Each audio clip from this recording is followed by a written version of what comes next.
After the first super speedway outing of the season, the focus shifts up north, where the possibility of a sixth different winner lies in the territory of the Tricky Triangle.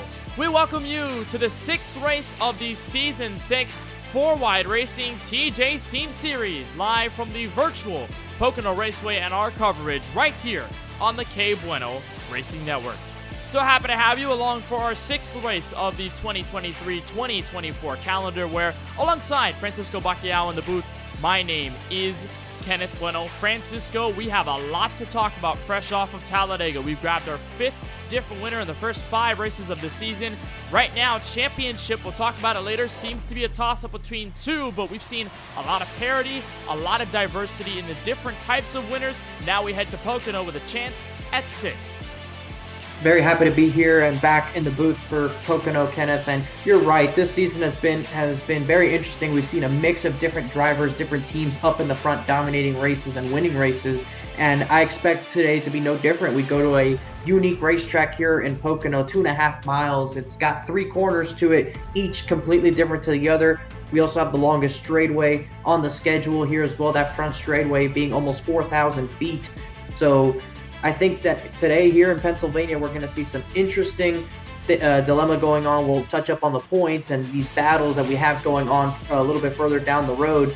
But, you know, it wouldn't be me if I didn't address this to all of our viewers. I hope everyone realizes that yesterday was our sir here, his birthday. He turned 22 years old, and I got to ask you, Kenneth, are you feeling 22? No, not yet. I'm not feeling the effects of it at all. I still feel 21. I'm probably going to still say 21 for the next couple of months until somebody asks me what my age is, and then it'll finally set in. But let's first talk about what kind of stuff we're going to be dealing with here tonight from Pocono. We will get into what happened last week at Talladega, but we want to dial this off before we even get closer to reaching the green flag, and that is the point standings. One thing that's new about Season 6 of this 4-Wide Racing TJ's Team Series is that it's not a win-and-in format anymore. You win races, and sure, it'll help you, but it is all going to be about consistency over the season. Francisco, the 2 drivers at the top, they have set themselves apart from everyone else. Eric Schaefer, who has had the most consistent season of his career to date, and Lawson Peel right behind him by 4 points. They have definitely gotten away from the likes of Ethan Fonseca Moreno, Brandon Banks, Luke Canup, rest of the top 5. Drinking Bros Racing and BBR, 2 teams at the top of the board early in the season. That top 5, Kenneth, has pulled away from most of the field when you look at the actual points numbers. And from 6th on back, it is very tight. You look at Ryan Pandicio down to Kyle Benson. That's 6th through 11th. Those are crucial positions to be able to get some playoff points, and they're separated by just 6 points. So it just goes to show how tight it is. And you look down at that cutoff area from AJ Green all the way down to Timothy Cook. Those are 5 positions separated by 11 points. Those can be very crucial once we get down to the end of the regular season in terms of who makes the playoffs and who doesn't. But that top 5 right now, Eric Schaefer, Lawson Peel, Ethan Fonseca, Brandon Banks, and Luke Canup, those guys have been some of the most consistent drivers all season long. They've had speed every single week to be in the top 5. And it's really no surprise if they're able to do that here again tonight. And you have to give Luke Canup some credit. He did miss a race in there, Kenneth. So if he was at the Auto Club Speedway, you could throw his name up there in terms of total points with the top 2. But we'll just have to see how these guys fare here tonight, as we did see Brandon Banks take that win last week at the Talladega Superspeedway. Gave him a huge jump in the point standings. Biggest movers I noted as well, Austin Reedy, who has struggled so far through the first handful of races. He's starting to pick up the momentum on his side. And same thing for Wyatt Brackett in the 10, who's been sort of meandering around mid-pack territory, was able to find his way to a 2nd place finish by really close margin at Talladega just 1 week ago. He's getting off of that good finish, and he's going to try and replicate it here tonight. Now, one thing to know is that Brandon Banks is not here in tonight's race from Pocono, so he will lose out on the points race versus Luke Canup. And as you mentioned it, Francisco, that's going to be monumental for the driver of the number 45, because he missed 1 race, but Brandon Banks is going to miss this one, so they're going to even out in that sense. Drivers are lined up behind the iRacing official pace car, so let's take you trackside and bring you tonight's starting grid for the 6th race of the 6th season in the 4-Wide Racing TJ's Team Series. It's Columbus, Mississippi's Lawson Peel at the front of the charge at a 54.152. He will look to replicate last season's Pocono win with another. Ethan Fonseca Moreno in the number 43 looks for his first Pocono win. He starts on the outside of row number 1. Kyle Benson in the 38 puts up a time good enough for third. Adam Alashire on his outside. Pretty decent race he had from Talladega. He wraps up the top 4 when we get the green flag. Rookie driver Dane Cruz makes his first ever 4-wide start tonight from the tricky triangle, and it's a good qualifying effort getting pretty high up in the field. Colin Forrester in the number 99 looking to rebound after an engine malfunction last week, I should say, at Talladega. Row number 4, Jesse Prees is 7th. Good qualifying effort for the DBR driver. And Craig Lautenslager in the 13 on his outside. In 8th, Ryan Pandiccio continues rather stellar rookie season in the 63. Starting 9th, Eric Schaefer, former Pocono winner from 2 seasons ago. Francisco rounds out the top 10.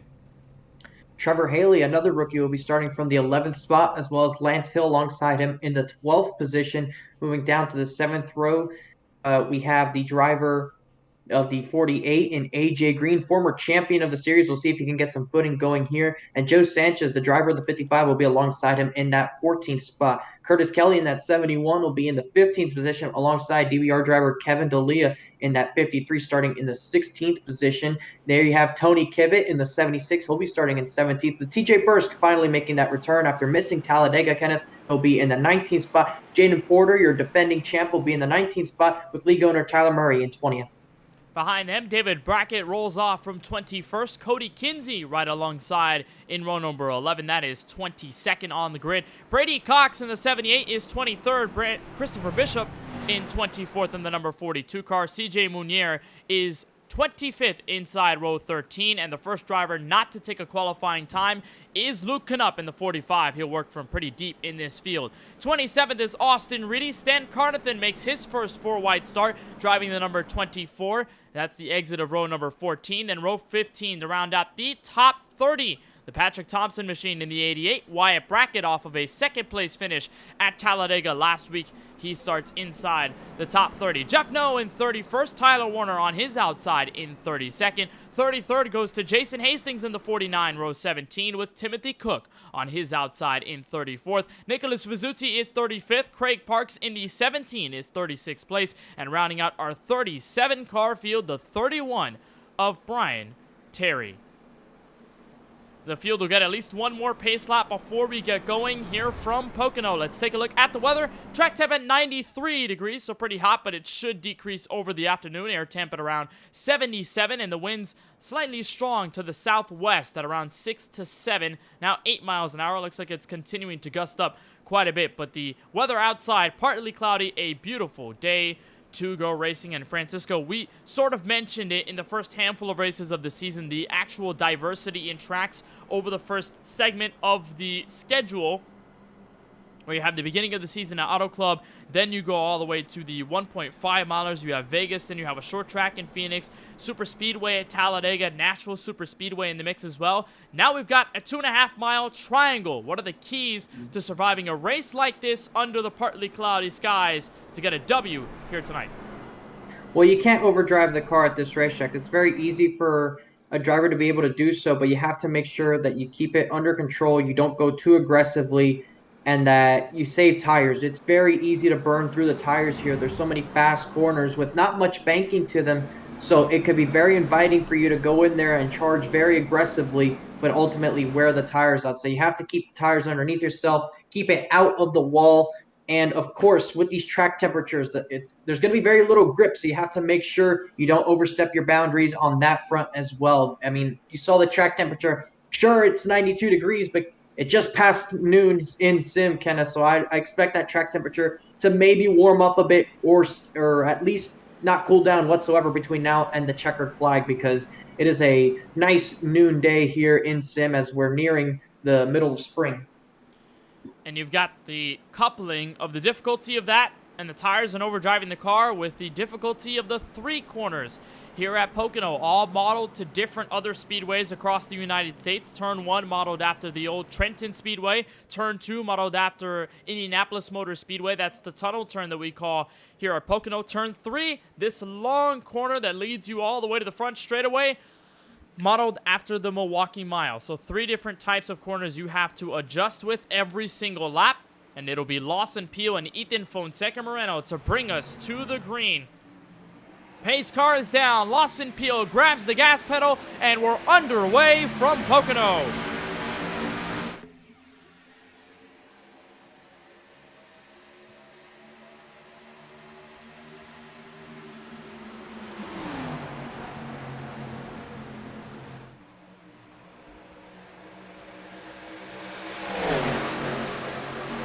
You see there off of turn 1, a couple cars get into the outside wall, Kenneth, but Ethan Fonseca holding the outside against the 12 of Lawson Peel. They'll be side by side through the tunnel turn. We'll see who lifts first to be able to give some space. The 43 does. That invites Kyle Benson to the bottom. Benson goes to the inside for a second. Rather clean lap 1 so far. Car on the outside wall off the tunnel turn.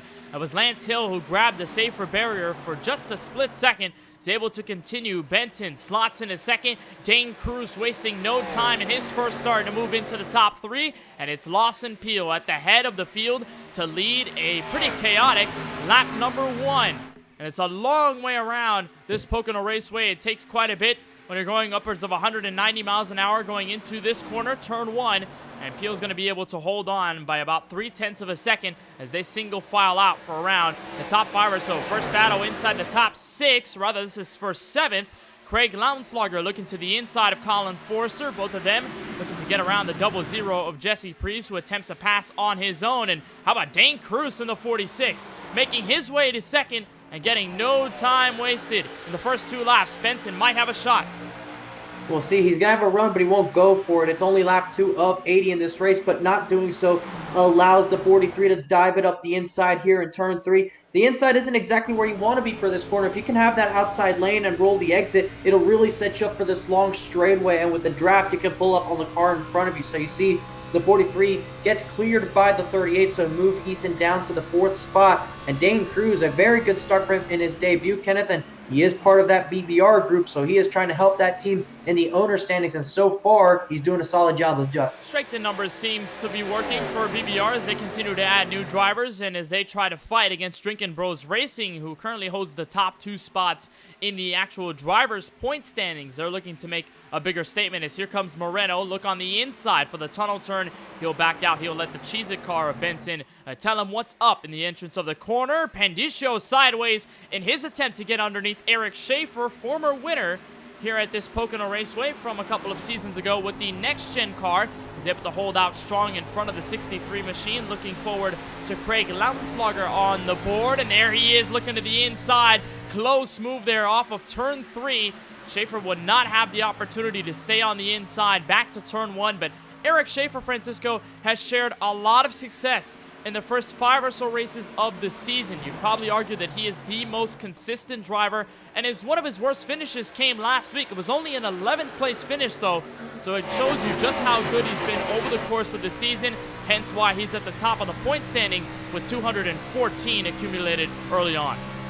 And he's ran top 5 in every race, Kenneth. He's just always there, and we go back to what he said during the offseason, that he kept asking Tyler Murray for this car, that he really wanted this car to be used. And guess what? He's definitely backing up the opinion.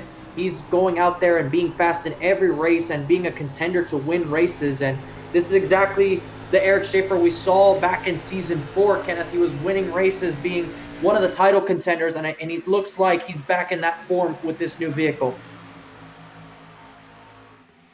He continues to remain in 6th. Now he's, rather 9th. He's on the outside of Craig Lounslogger for 8th. Battle for the top 10. Lance Hill looking on the inside of Ryan Pandiccio.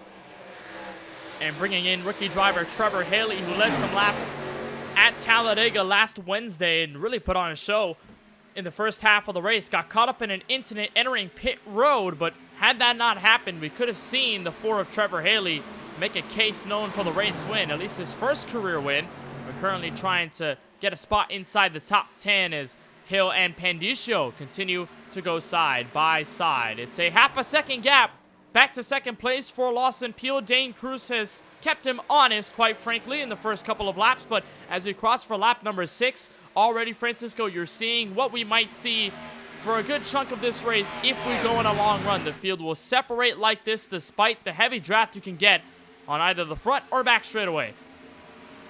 Yeah, it's gonna take a while. I think the tire wear is going to be the ultimate factor because at the end of the day, you have to remember these are fixed setups that these guys run out here. They don't have custom setups. I think if they had the ability to customize the setup fully, you might see a little bit more field spread, if you will. But no, they have the exact same setup on these race cars with maybe some differences in terms of the steering ratio and brake bias. So that's not going to make too much of a difference in terms of the outright speed. But you're seeing effects as Pandicio grabs the outside wall there off a turn two. And that goes back to what we were talking about in the pre-race, Kenneth. You have to make sure you don't slam that wall. That it's going to be very tricky to do so. There's not that much grip. There's very fast and flat corners around this racetrack, and Pandicio having a grip on that wheel because he just got the outside wall again.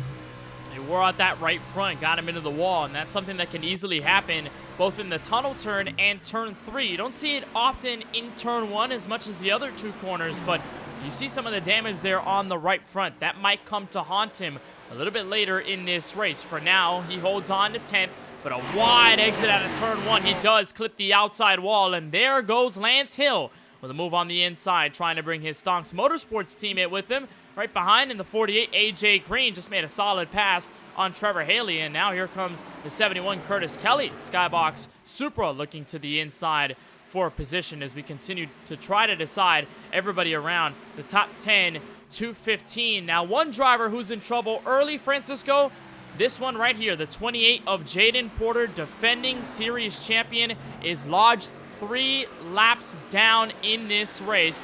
Now, Porter was scheduled to start around halfway in the field, and now he is trapped multiple laps down in 38th place. Nowhere he could go except try to get his laps back. But under green, that's a really tall task.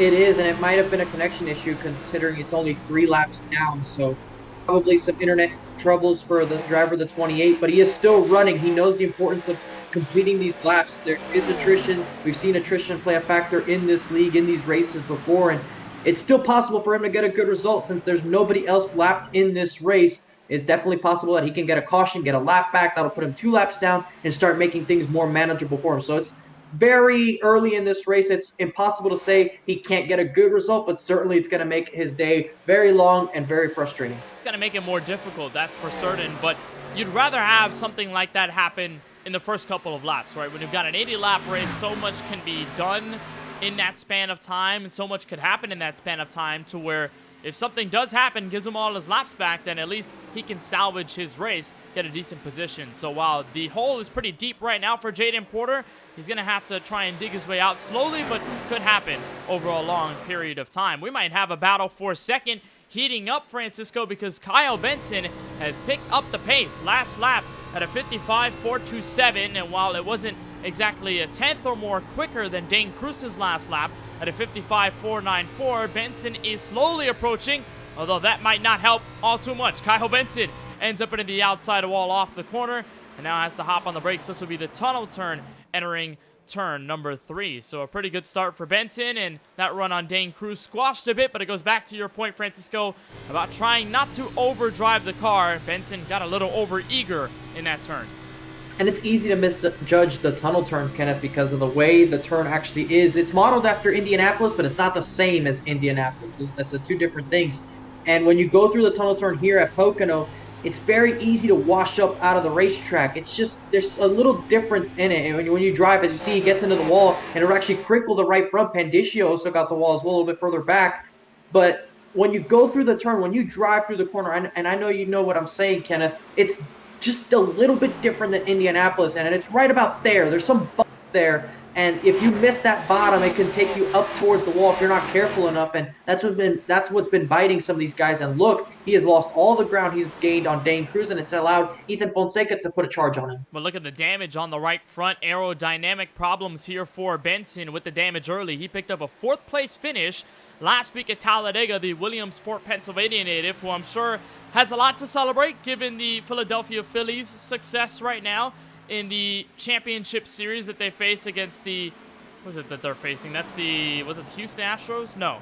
Arizona Diamondbacks. There we go. Arizona Diamondbacks. There we go. I was trying to refresh my memory. I know the Astros are playing another team, which I'm not even well versed in baseball either, but nonetheless, Benson has fallen back to 4th And that aerodynamic damage is going to hurt over the long run, Francisco. There's one thing that you need to know about racing at these large tracks that rely heavily on draft. You get a bit of damage, you lose miles per hour down the straightaway, which is vital when you have very long straights like you do here at Pocono mixed in with the corners. And then you're going to have handling differences as well. Yeah, it's double trouble. You get slower corners and slower straightaways. It just makes you very slow overall. And that's no good for you if you want to be able to be fast and competitive here. So right now you're looking at Lawson Field, who's held about a half a second lead on Dane Cruz for so far in this race. Looks like Luke Knupp has actually made up a couple of positions. He's worked his way up inside the top 20. Remember, he didn't set a lap time, started in the 26th position. And Kenneth, so far in this season, when he's won that race back at Nashville, he started outside the top 20. So I'm not sure if this is trying that same luck where he has to pass a couple of cars to be able to get up there and challenge for the win, but it's definitely a lot harder to pass here than perhaps the Nashville Superspeedway. You wouldn't think so because of the speeds that you have here at Pocono, but certainly the way the track is laid out, it's a little bit more difficult to make passes here. And actually, it looks like he's a little bit further down than even I thought he was. He was certainly up a little bit higher, but he's only just moved up to the 21st spot. He was running 18th a couple laps ago. Well, he works in 21st place, and you remember, Francisco, our first 3 races of the season, all 3 of those winners started 20th or worse in their races. So it's not like you cannot move up to the field and end up with the checkered flag, but as of late, it's sort of dwindled down a bit with Ethan Fonseca Moreno getting his dominant win at Las Vegas Motor Speedway, where he didn't start 20th or worse. Brandon Banks started 14th at Talladega last Wednesday in his first win of the season. So I guess that trend of outside top 20 winners, it's not necessarily happening as much, but you can never say never with Luke Knupp, and he's really gaining momentum here. On to Trevor Haley. This is to enter the top 20 in Wyatt Brackett in the 10 machine right in front of him with a beautiful Camping World Good Sam paint scheme.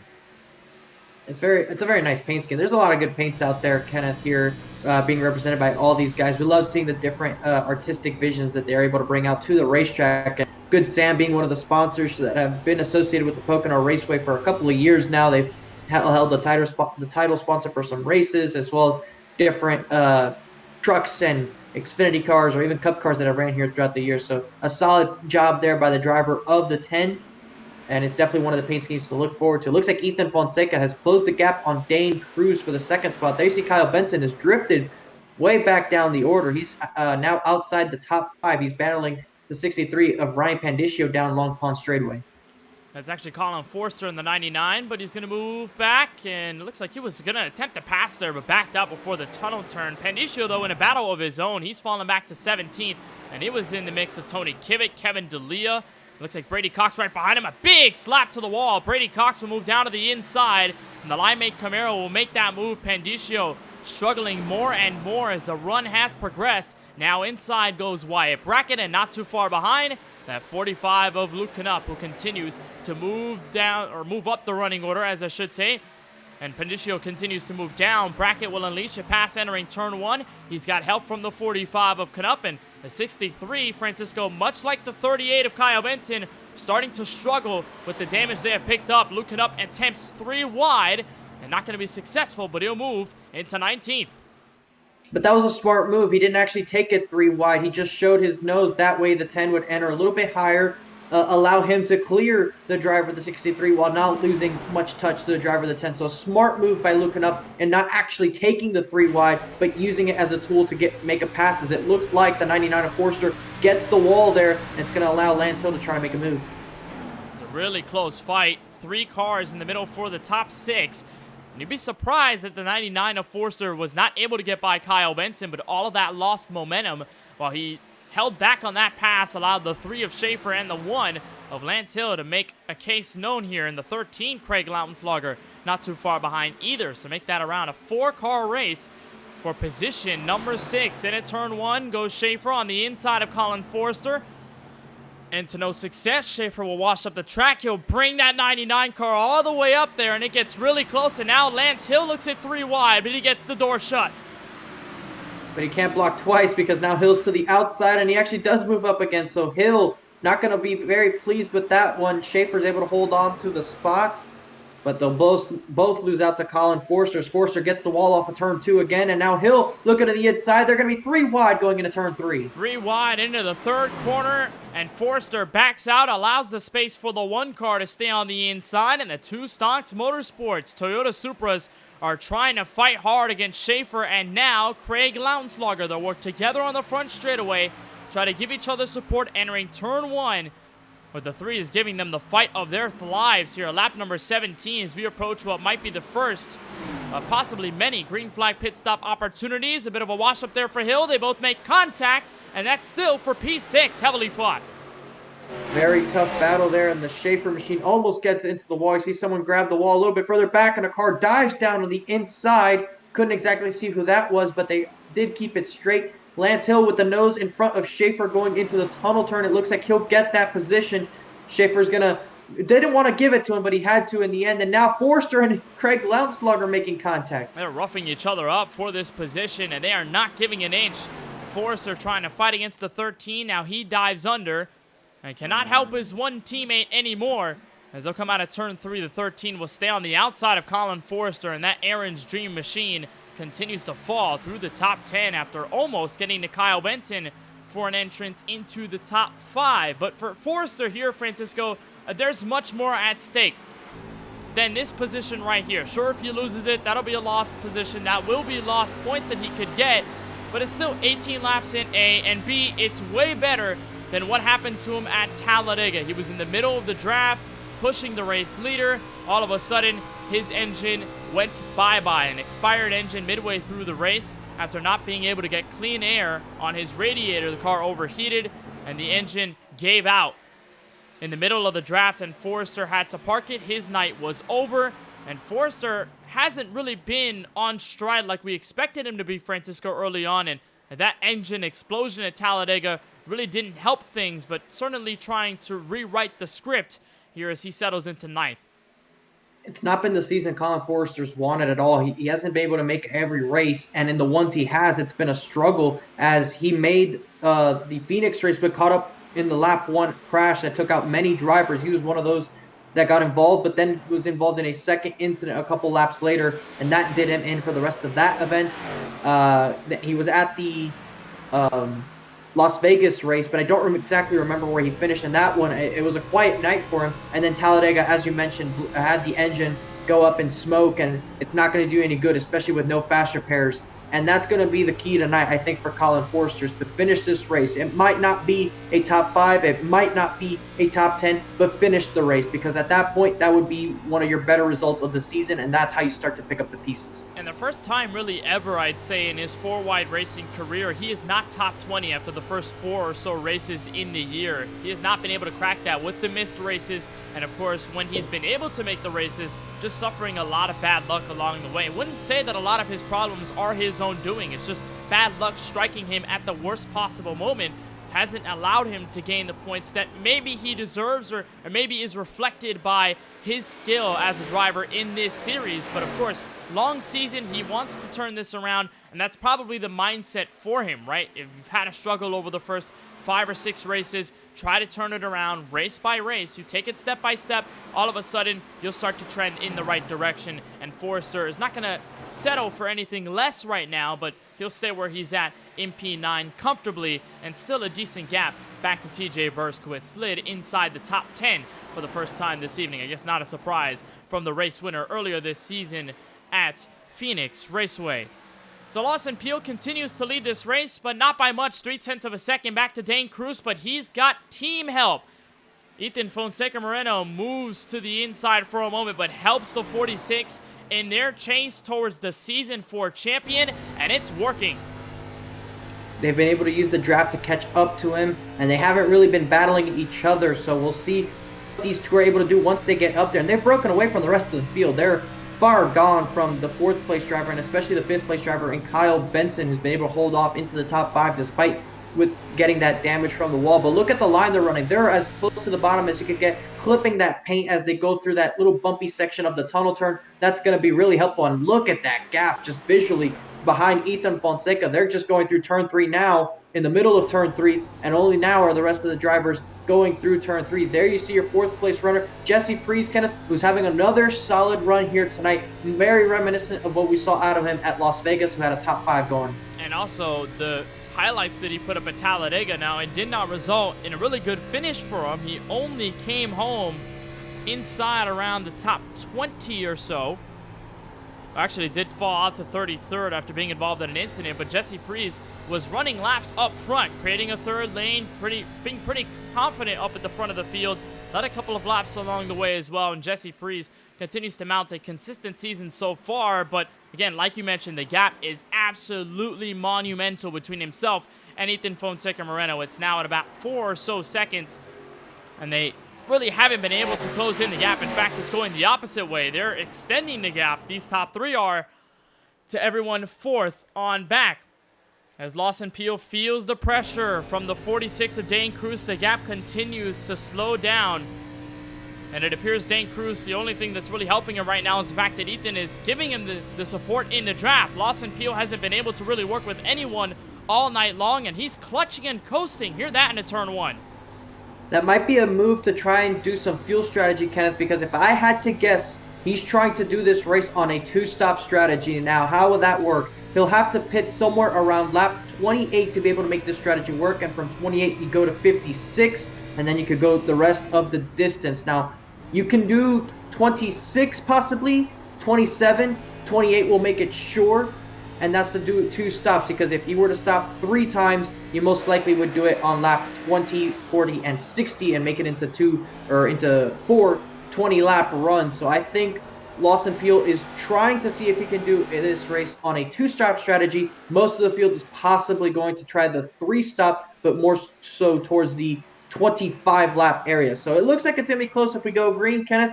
But like we've seen most of the season, we'll have to see when that caution comes out, because we've seen timely cautions play a role. It definitely played a role in the Las Vegas race, and it played a role to the driver in 2nd place right now. Ethan Fonseca was able to win the race off pit road and drive away to that race win, holding off his teammate in the 45 of Luke Knupp. And now he has another teammate up there in Dane Cruz, which they swapped positions, but Ethan Fonseca definitely looks a little bit quicker as he's starting to close the gap in on the 12. And how reminiscent is this of Las Vegas, Kenneth, where we see Lawson Peel, Ethan Fonseca, and another BBR driver battling in the top 3 as they've pulled away from the field? You know, I'm not sure if this trend is going to end anytime soon, where it's Lawson Peel versus a BBR driver. Remember Lawson and Luke Knupp back in Nashville Super Speedway, and then Lawson Peel playing with Ethan Fonseca Moreno and Luke Knupp, all those guys at the front of the field.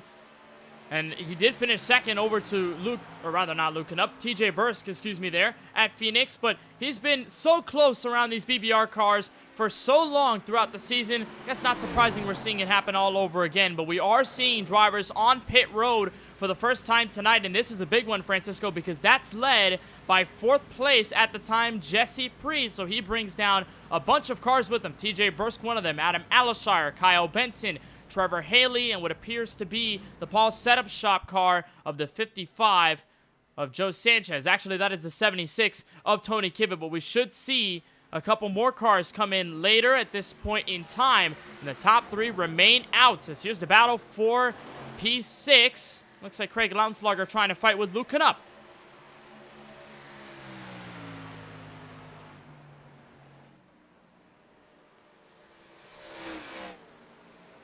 They move to the inside. Top 3 are going to remain out on the racetrack other than Ethan Fonseca Moreno. So he will come in at this stage of the race. Looks like Eric Schaefer, Joe Sanchez will stay out, and most others will come in. As there's the 45 of Luke Knupp, the 10 machine of Wyatt Brackett. And this is where we're starting to see basically everyone in this field, Francisco, come down for service. But with these guys staying out for another lap and with Lawson Peel clutching and coasting, you can imagine how long he's going to stay out until he inevitably has to come in. That's probably what his plan is for this opening run of the race. And possibly you can see the rest of the field that pitted already trying the opposite end of that strategy, Kenneth, in which they take care of their pit stops early and do remember this track is large enough to where you can complete your pit stop and not really lose a lap, which is the most important thing if a caution comes out. As there you see now the 46 is going to make his way down to pit road. A very aggressive entry. It should get him the jump on the driver of the 12 if he has a clean enough stop. So expect Dane Cruz to possibly take over the top position here after pit stops. But I will say, Kenneth, that if a driver's able to make that pit stop. Actually, I just lost my train of thought, so I'll just throw it back to you. We're watching Joe Sanchez, who remains out in second, sort of misidentified him with the driver of the 76, and sort of have similar colors, that red, yellow, and black scheme on their Chevrolet Camaros, but looks like the DBR tandem will stay out this time by, and so will Jeff Noe in the number 14. Dane Cruz will come in, Timothy Cook in the 29. He'll extend his stint to another lap, and there's Craig Lautenslager bringing in some of his Murray Reedy Motorsports teammates in for the fun. Tyler Murray in there as well. You see Christopher Bishop in the 42. Austin Riddy in the number 34. They also bring in Patrick Thompson in the number 88. And many others who are coming down pit road now. And now we have the cycle. Ethan Fonseca Moreno is going to lead this group of about 6 or 7 cars. Colin Forster going to be right behind him. Lance Hill, Jesse Preece, and TJ Burskin. Might be Dane Cruz. Yes, indeed, right behind them.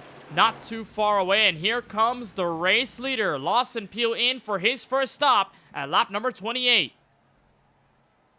And this is right on that mark of where you can make it. So him being able to go all these laps, even with that saving, Kenneth, tells me that a 2-stop strategy is possible. Now, whether it's the one you want to do is going to be a different story, because there you see him still in the pit lane, and there goes the 43 of Ethan Fonseca, who should take over the race lead. There you see the 12. He's going to exit in traffic, Kenneth, and he's going to be a pretty decent distance behind the 43, who has slightly newer tires, which should help over the next run, but he's going to have to deal with traffic, and he's going to be a very long way behind. And if he is trying this two-stop strategy, Kenneth, he probably won't be going as fast as he wants to, so we'll just have to monitor what goes on with the driver of the 12. He doesn't have that much of a tire advantage, so the driver's right behind. It's almost max 2 to 3 laps, so it's not entirely certain as to how hard he's going to push his car to catch up and gain this track position. He probably will, even if he plays it a little more conservatively than the guys up front. But the good news is that he did cycle out not too far behind Dane Cruz, so he does have a shot to close in the gap, get in some draft, be able to save a bit more fuel on these long straightaways at Pocono, and be able to maximize his strategy as he goes 28 laps, the farthest we have seen anyone go on a tank of fuel tonight. Ethan Fonseca Moreno will have reins here at the front of the field, up by 1.8 seconds over Colin Forster in the 99 machine. After a short break, we'll come back to more coverage of the 4-Wide Racing TJ's Team Series from Pocono. You're tuned in to the KBueno Racing Network.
Welcome back to Pocono Raceway. Coverage of the 4-Wide Racing TJ's Team Series is brought to you by iRacing. Get your sim racing career started today at iRacing.com. By TJ's Team. To learn more about the Foundation's mission to end pediatric cancer, go to wearmorethancape.com and Pie Ball's Setup Shop.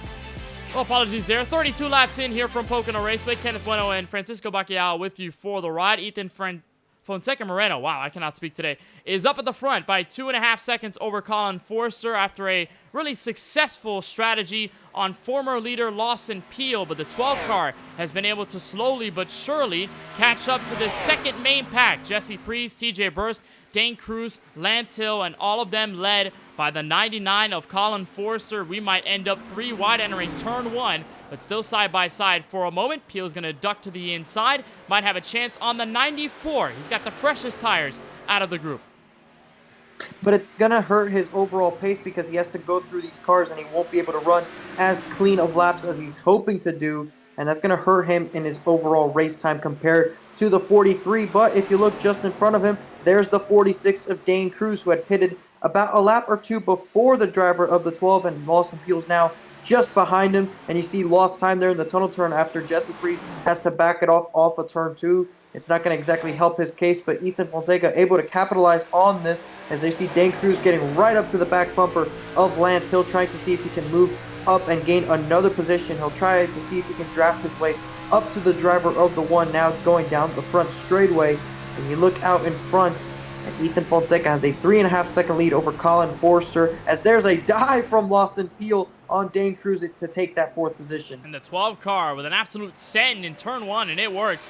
46 backs out of the way and is going to stay in 5th for now. TJ Bursk and Jesse Priest not too far behind.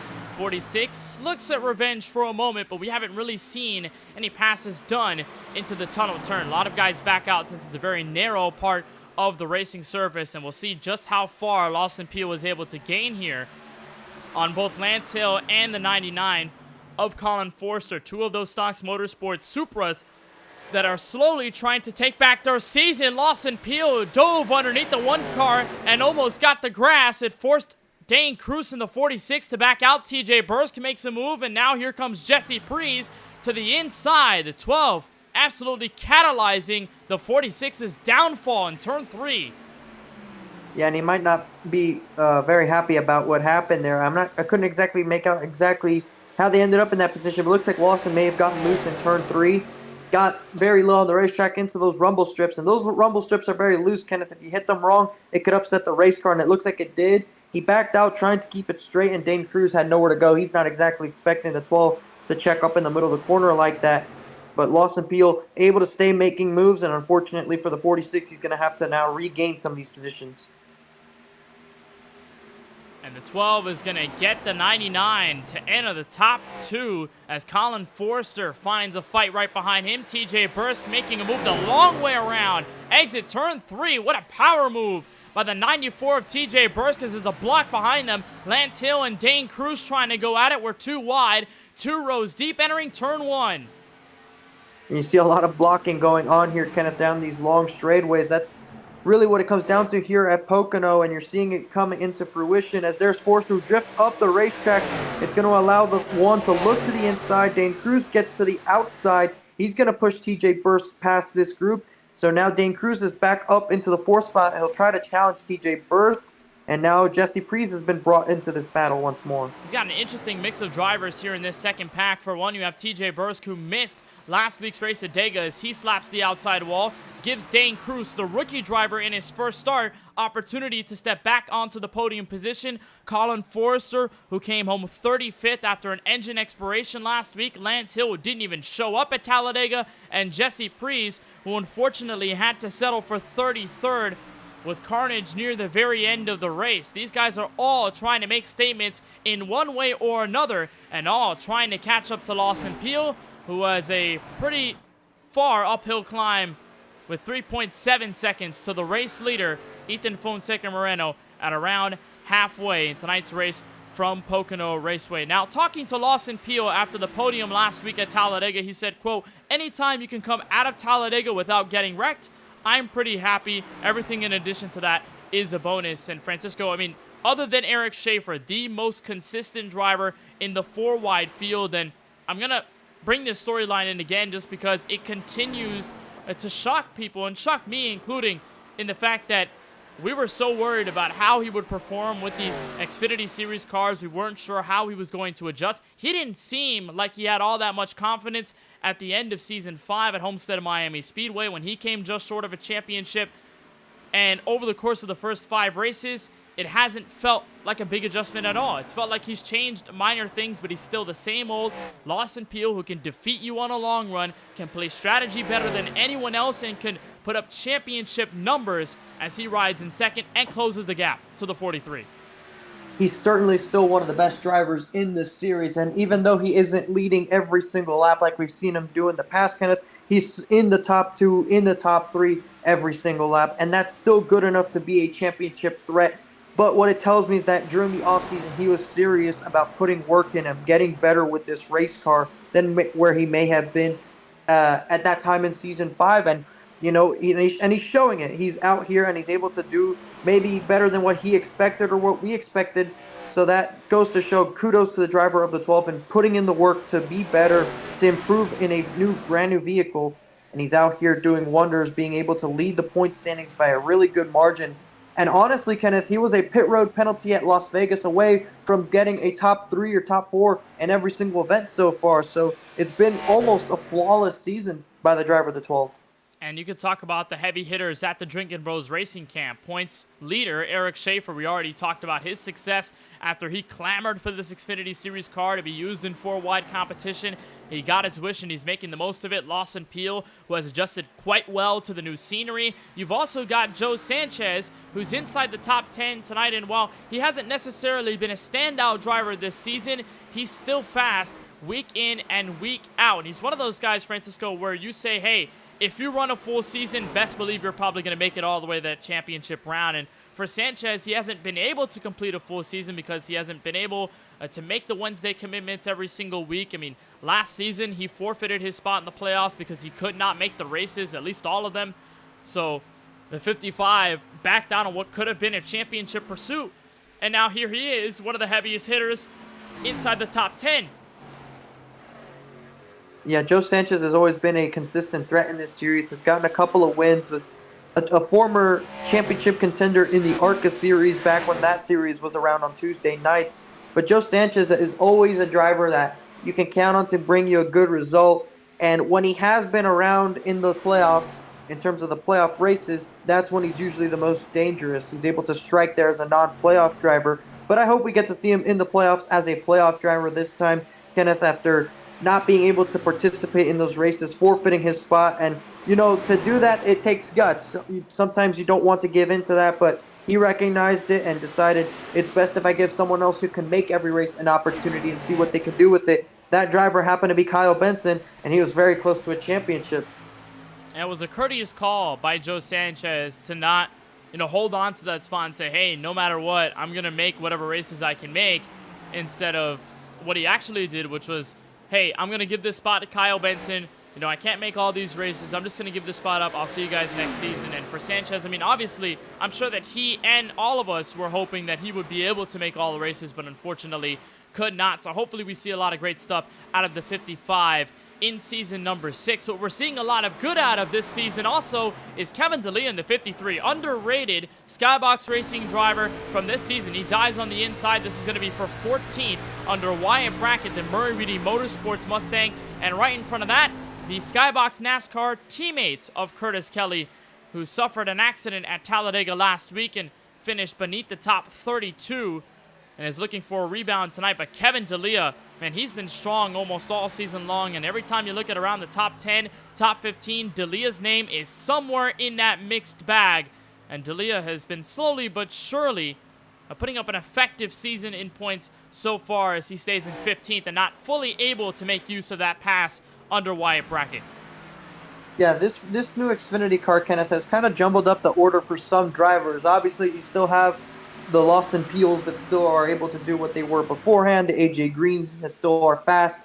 But it's in the middle of the field that's kind of seen some differences. You see some guys that maybe ran up front a little bit more, struggling for a while, and then maybe those that were towards the back end of the top 20 or in the top 25, maybe those guys are now on the edge of the top 10 with potential to make playoff runs. So it's really jumbled up that middle portion of the field. And with this new playoff format, it just makes it all the more important to gain the points while you can, because you're not guaranteed anything. You have to make sure you get as many points as you can to avoid having to race for them at Talladega. And here's Curtis Kelly, help from Wyatt Brackett. They're going to move on the inside of AJ Green. So this is a pass for 12th. He'll slide up the track, and we are almost 3 wide. Exiting turn 1. And boy, that got chippy between the Supras. They're going to stay door to door on the back straightaway. And whether the 71 will have enough help, we'll find out at the entrance of the tunnel turn. Will AJ Green back out? It looks like he will not. He'll stay where he's at, and we're going to continue this contentious fight for the 12th running position. The 48 drifts up high, and a nice pass by Curtis Kelly to get into the top 12 bracket. Not quite done yet. He moves on the inside in turn 3. That's a good example of how to make a pass in the tunnel turn, as there's contact there with AJ Green and Wyatt Brackett. But I don't think that's going to be the only time we see an attempted pass in the tunnel turn, Kenneth. But I'm not too sure that it'll be a clean pass the next time around. You just don't know. AJ in the middle of a hornet's nest right now. Back to turn 1. Brackett is going to stay with his foot planted on the inside. And here behind them goes Tony Kivitt in the 76. And then, as aforementioned, D'Elia. But how about the third car making his way into this conversation for top 15? Austin Reedy with a big outside charge in turn 1. Now looking for turn 2. Austin Reedy, another driver that we've talked about, trying to turn his season around. It has worked for him so far. One of the biggest movers in the point standings after last week's Talladega affair. And the Speedy Cash Ford Mustang is picking up the pace, latching onto the rear bumper of Tony Kivitt. Now he's going for a move, top 15. It was a very rocky start for the driver of the 34, Kenneth, but he is turning it around. He's starting to put those results together, and even though qualifying has not been his strength, he's not really been putting in qualifying laps, as he's now going to have a run on AJ Green down the front straightaway. So again, another spot there. He's been able to pick up the pace, and he start putting up some results. It should help him in the points. And in the long run, you'll see Austin Reedy start doing a better job and try to see if he can make a playoff run. Here's Trevor Haley on pit road. But back to your point about Austin Reedy, certainly has been on the positive side recently. He's just been able to accumulate decent running positions and is now, reflective of what we've seen out of Austin Reedy the past couple of seasons. Those first couple of events certainly struck a nerve, and he has been sort of with a fire in his belly, and he's working it to perfection. So we are lap 45, and Austin Reedy slowly creeping up through the charts. Now, of course, he does have 3 lap fresher tires than are the guys in front of him who have been battling hard for the last couple of laps. But one thing that I did notice as we watched Dane Cruz make a move on TJ Burst for 3rd entering turn 1 is that Reedy is downshifting, something that you're probably not seeing as much as we might have expected entering this race. We're seeing a lot of guys sticking in a 4th gear, but the 34 is making the downshift to 3rd work, especially in the tunnel turn and turn 3. He's picking up a lot of time because of that. I'm not sure if you've noticed this, Kenneth, but there's some damage on the right front of this 46. Yeah, there is. I think he picked up the wall earlier in this race. Now, it hasn't hampered him all too much, but yeah, you're right. Damage on the 46 as he lags back, and I think right there you can see a little bit of a crinkle there on the right front. But we, again, talked about how important damage is at tracks this large and this fast. But the 46, nonetheless, is going to remain in 4th. When you look out of front, look at the gap between the drivers in your top 5. You saw on the bottom of your screen, they already disappeared. It's Lawson Peel as he's slowly starting to catch up to the 43 of Ethan Fonseca. There's Lance Hill all the way back there in the 5th spot. So a lot of spread inside your top 5. But certainly the driver of the 43 staying out in front as we are nearing pit stops once again within the next 5 to 10 laps. Lawson Peel slowly closing in. You see they're in the same frame now as more drivers are making pit stops. These guys that are coming in now, Kenneth, I think they're sold on making a 3rd pit stop. This is definitely way too early to be the final pit stop of the race. So they're definitely throwing in the towel on a 3-stop strategy. I think Lawson Peel is going to try and make that 2-stop work. We'll see how many try to convert to a 2-stop. If you stopped after lap 25 in that first set of pit stops, you can change, but now it makes it a lot harder. Lawson Peel has the freedom to do whichever one he wants, though. The Toyota trio on pit road. You just saw AJ Green, Kevin D'Elia, and the 71. of Curtis Kelly. Now, there are some of the early pitters, including the guy who first created this pit stop strategy, at least kicked it off to begin with, the 4 of Trevor Haley, who went very early on a deep undercut. So far, it hasn't worked to his favor, but he's, of course, following in suit with this strategy. But you're right, Lawson Peel could have the advantage here. He doesn't have the track position, but he is closing in on the race leader, who has burned the absolute most fuel over this run. And Lawson Peel, with as far as he went, 28 laps into the first stint, he might be able to make a 2-stopper work if he can extend this longer than scheduled. As Ethan Fonseca Moreno, we ride on board with him. He gets out of turn 3, not looking for pit road, and it appears Lawson Peel is going to do the same. So the top 2 will stay out. TJ Bursk and Dane Cruz will follow in the footsteps of the top 2. And this is going to be really interesting when we get to 30 laps to go, because that will be the marker, Francisco, of that window to make it to the end of the race.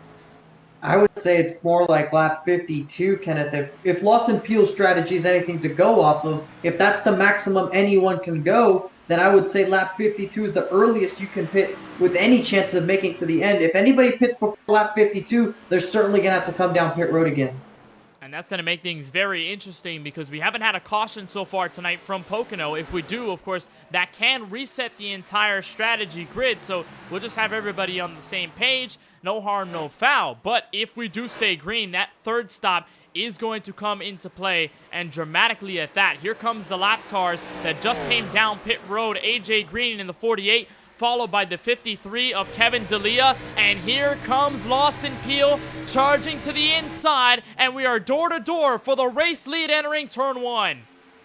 Fonseca had to make way for that lap car. The 53 of D'Elia had a run on the middle of the corner, had to change his line a bit, and it left him susceptible to the 12 down the straightaway. Lawson Peel to the inside. They're going to remain side by side off the corner. The 43 should have momentum off of the outside lane. We'll see down the Long Pond straightaway who has the nose in front. It looks like the 43 does. They'll be side by side entering the tunnel turn. Ethan will try to give way, and you see twitches in the middle of the corner to make sure he doesn't hit the 12. That's going to cost him a little bit of ground instead of exiting right on his tail, but move Lawson Peel back to the race lead on lap 50. Just didn't want the fear to be switch up too high to be able to go into the outside wall and ruin his chances at his second place running right now. There's Tony Kibbett with fresh tires. No panic. He'll move to the inside, and he'll try and get around his Drinkin' Bros Racing teammate. That's going to unlap him, and that's going to put 27 cars on the lead lap if Tony Kibbett can complete this pass on Lawson Peel in the next couple of laps in time. We enter 30 laps to go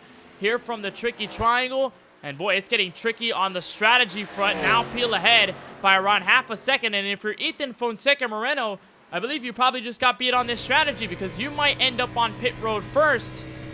But nonetheless, it just depends on where you're going to cycle out. Lawson Peel might just have the upper hand, so how do you respond if you're the 43?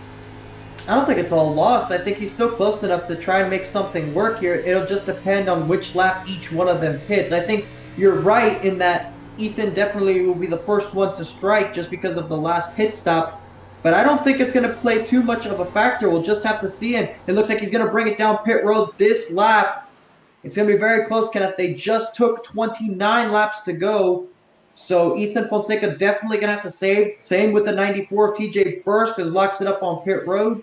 These guys are all going to attempt the two-stop strategy, but it's going to be certainly very close. There you see Dane Cruz also goes by as well.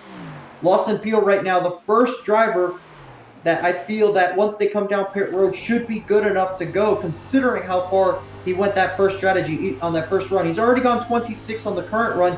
If he is able to stretch it at least another lap, I don't think there's any doubt that he can get to the end of the race. It's going to be interesting here because he's 24 laps on his stint. Dane Cruz behind him is 25 laps on his stint. And here's Luke Knupp, clutching and coasting, entering all three corners here at Pocono, and he is 26 laps in his stint. So we are really getting close to that territory where we should see these guys come down pit road. We will not see the 12 car come in. Dane Cruz is exiting turn 3. He does not look for pit road. Luke Knupp will take him a little longer, and he's coming in. So car 45 takes the step down. There's Ryan Pandicio at the forefront of the shot. His Toyota Supra comes in, and looks like he'll be off and away without any problems. But for Lawson Peel and company, I think the last thing they need is a caution to come out at this juncture of the race, because with this distance and with this strategy, it might work out for them, and it might keep them away from everybody else who is either staying out or has cycled around already. You're right about that. I think there's drivers that have committed to the 3-stop, which doesn't look like that's going to be the strategy to work for today. As you see cars with newer tires and older tires are working around each other, and that always has the potential to bring out a caution flag, which they don't want to see. But they try to navigate each other at least until the pit stop cycle is complete. There you see the 88 of Patrick Thompson. That's one of those cars. That Mountain Dew machine is working its way through there. Now, Ethan Fonseca is down in the 12th spot. That is because of the pit stops. So we'll just have to see where it cycles out. And having pitted before Lawson Peel, you expect the 43 to be ahead of him once again. But if I was Ethan, Kenneth, I would worry about saving tires the entire run. Yes, you have to save fuel. But you can save fuel if you save tires because you're just going that much slower. That way you eliminate a tire delta to the 12, and you also save the fuel you need because it's very close for him. It's not a guarantee that he can make it. I think everybody who has not pitted yet and were to come down pit road, I think they're safe enough to do so. We've definitely seen Lawson Peel run enough laps on both runs to safely make it to the end. It looks like this batch of cars who have stayed out up until this point, they now make the commitment to come in. The 34 of Austin Reedy is in. He brings in his teammate, Tyler Murray. There's the 88 of Patrick Thompson. Craig Lautenslager in the 13 is in as well, but some pretty heavy right front damage. So it looks like he will try to get that fixed. And here's the race leader, Lawson Peel, in for what might be the final time of the race. At lap 54, Joe Sanchez locks up the brakes on his way in. Christopher Bishop will stay out another lap. And Ethan Fonseca Moreno, Colin Forrester are trying to fight for what might be the net race lead. They'll get pretty aggressive entering turn 3. 43 will go to the inside. He makes that pass, but it's all about where Lawson Peel comes out in comparison. He is still on the pit lane. Now over 10 seconds. Should see him coming out soon. And as he comes out, where is Ethan Fonseca Moreno and company? Past him, entering turn 1. Now do remember, this is very similar to the previous run where we saw Ethan have this much of a gap on the driver of the 12, and it took Peel the exact same number of laps left in this race to catch up and pass him. Now the fortunate thing for Peel, he has less traffic to deal with. He doesn't have that many jumbled up cars that he has to pass. It's a little bit more spread out. It's less cars overall. So we'll just have to see what goes on, and as well as it's going to come down to how much fuel does Ethan Fonseca have to save in order to make it, and how much tires is he able to save to be able to battle the 12 when he catches up. Because once the 12 gets up there, you have to think that the 43's got to put up some sort of a fight to try and win this race. And how does the 43 hold up the brick wall? And will he use Colin Forrester as a way to keep that defensive stance up? Because you see the gap here. The one car is going to get passed by Lawson Peel entering turn 1. There's no doubt about it with the speed that the 12 has right now. There's a lap car in front of them that they do have to take note of. But as soon as Lawson Peel gets that lap car dealt with, how will Colin Forrester either play defense or not help the 43 at all in his endeavors on getting his second race win of season number 6? There's Timothy Cook, lap car right in front. We're going to try to fully identify that lap car who's in the middle of this group. And I want to say it's Brian Terry in the 31. Yes, it is. So Brian Terry, who started deep in this field, 38th in tonight's race from Pocono. He's already 1 lap down, and he is the lucky dog position. But there is Lawson Peel right behind. And I'm sure Terry isn't really going to give him a fight. This 12 car is putting on heaters right now with around 24 to go. And it's not like he could put up a fight if he wanted to, because look how much of a speed advantage the 12 is going to have. He's going to go to the inside of the 31, and he'll get past him going into turn 1. Now, Colin Forrester, on the other hand, Kenneth, I don't think he's racing for the 43. I don't think he's racing for the 12. I think he's racing for Colin Forrester, and he'll do however he sees fit to help his race because he is on a different strategy than those guys. He's on 9-lap-old tires, so obviously falling off to the 43. That gap has extended to 1.3 seconds and counting. And then, of course, Lawson Peel is closing in the gap between himself and that Aaron's Dream Machine, the driver out of Jacksonville, Florida. So Lawson Peel making this interesting here and might make a case for the race win. Now, we saw Lawson Peel grab the checkered flag last time we were here at the Tricky Triangle. And if he's able to do it, Francisco, it would be the 3rd straight Pocono race in which a Drinkin' Bros Racing driver has won the event. Eric Schaefer did it 2 seasons ago. Lawson Peel, of course, like we said, did it the last time we were here. And Peel, who was in a 4-point spread between himself and Eric Schaefer for control of the point standings, this would be a huge boost for the former champ and the 7-time winner last season as he gets around lap car Timothy Cook. And there's Colin Forrester, that spec right in front of him. And he is gaining time on these leaders, but I also expected him to be able to make up that ground to start closing in, especially on Ethan Fonseca up in the race lead. He's gained about 2/10 each lap. That should put him there with around 5 laps to go. So don't close your eyes yet. The driver of the 12 should get up there and challenge for the race win before it's said and done. But what a job that these drivers have done here today, Kenneth. And we've gone almost 60 laps, and I'm a knock on my wood desk. We've gone without any caution flags. You know what? I'm sure that the jinx might get us at some point, but we have not seen the yellows. Here's the battle for P6. As Luke Knupp leading a train of 3. Eric Schaefer, Dane Cruz right behind him. And what a start it's been for Dane Cruz for the KBueno Racing Camp. Got added to the team over the last week, and in his first start has been able to make headlines and certainly earn his respect. Looks like he makes a bit of contact there with car number 3 entering turn 1. But it looks like they'll remain side by side, and Dane Cruz will have himself a run inside the top 6, and they might have another driver to deal with soon, TJ Bursk, who's just hanging around in the top 5. And Dane Cruz is a driver that you've covered here on the KBueno Racing Network as well, Kenneth. You've seen him do some different races. He's been driving this car as well. So Dane, a very well-known driver in the sim, and he's been very solid. So I think that team found a good acquisition in him, and it's certainly going to help them be able to gain some points to try and battle for the team championship, as DBR1 and BBR have been in a very close battle for the top of the point standings. A look on board with the 46. And you'll follow his teammate into turn 1. That's lap car Curtis Kelly there getting around. And Curtis Kelly has had his race unravel. He has fallen to 1 lap down in 30th. Lucky dog position is, of course, Timothy Cook, who just got recently lapped by the leaders. Jeff No is going to be the next driver at mercy of being put 1 lap down, but he's basically got no one around him. He's on an island apart from David Brackett, who's right in front of him, and that's actually for track position. This is for 26 on the racetrack bracket in the 7 part of that Murray Reedy Motorsports expansion franchise.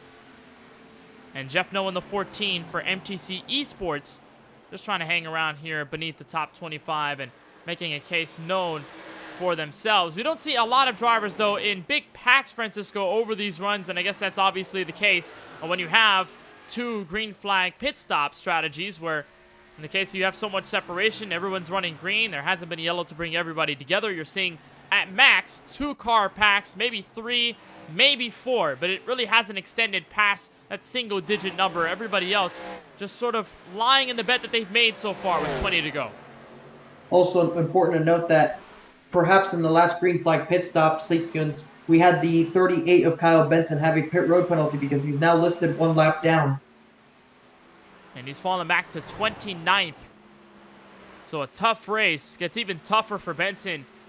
And he still has to pass Timothy Cook if he wants hold of the lucky dog position if we get a yellow.